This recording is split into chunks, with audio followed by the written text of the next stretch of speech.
Rabbi Sai Azoi. At the end of Sefer Dvarim, when Moshe Rabbeinu dies, all the men will cry. When Aaron Cohen dies in this week's Parsha, all the people cry. Miriam also dies in this week's Parsha, and yet we find no mention of anyone weeping. But she'd done so much. She'd encouraged the birth of Moshe Rabbeinu, she'd helped to save all the children in Mitzrayim, and in her merit they had water in the Midbar for all those years. So why is no one weeping when Miriam dies? My hi, Rav Zalman Sorotzkin, after whom Rechov Sorotzkin Yerushalayim is named, his 59th Yortzeit is this Shabbos. He was an absolute powerhouse of Yiddishkeit in the 20th century. In his youth, Rav Zalman resisted the Haskalah which took away so many of his friends. He became a Talmud in Volozhin and Slobodka, and eventually in Telz, where he married the daughter of the Rosh Yeshiva, Rav Eliezer Gordon. After leaving Telz, he went on to become a Rav in a small town near Vilna, before taking on the Rabbanus in Zettel, the Chofetz Chaim's birthplace, for 18 years. Many of you may be familiar with his Torah works, most notably the Oznaim Torah, which is a beautiful, extensive work on Parshas HaShavua. In addition to his Torah greatness, his tireless work helping fellow Yidden through extremely turbulent times was simply phenomenal. During World War I, he served as the head of a rescue committee to help thousands of refugees who had fled to Belarus. He also managed to save hundreds of Torah scholars who were facing the dreaded draft into the Russian army, including no less than the young Chazon Ish, who actually rented a room for 2.5 years in the Sorotzkin family apartment in Minsk. He also managed to undo a government decree on Shechita in Poland and to overturn a law that a Rav could only be the Rav of a town if he was fluent in Polish. His work actually helped to save the Brisker Rav, who would otherwise have been deposed from his position as the Rav of Brisk. When World War II broke out, he and his family escaped to Vilna.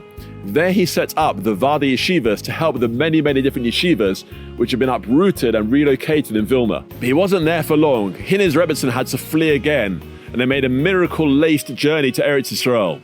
There he was busy once again, setting up the Vada Yeshivas in Eretz Yisrael, as well as taking over from Rabbi Zalman Meltzer as the head of the Moetzas Gedolei HaTorah. And he headed Chinuch Atzmai to preserve a Torah learning system, Ataras HaKodesh.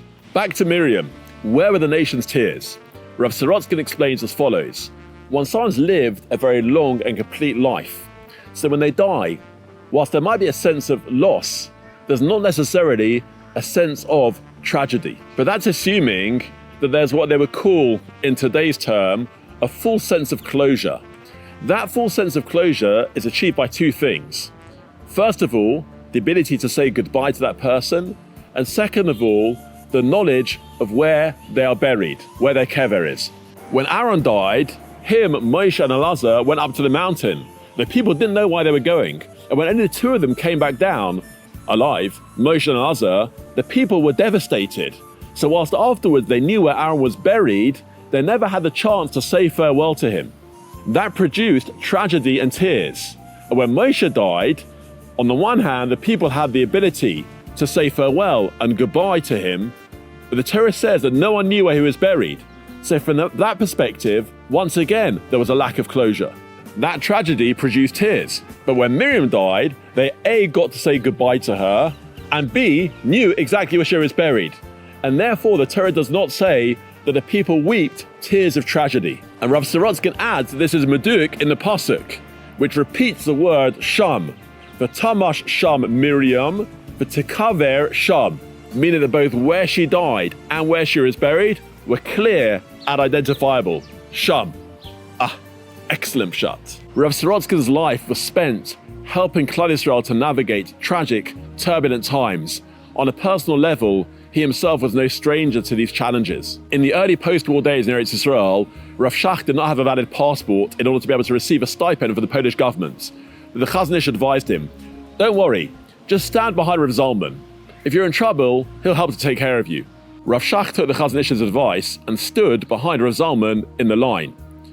When Rav Sorotzkin's turn came, the Polish official asked him about his family situation. At that point, his eyes started to cloud over in pain. His older son was in jail. His daughter remained in Lutsk and her fate was unknown.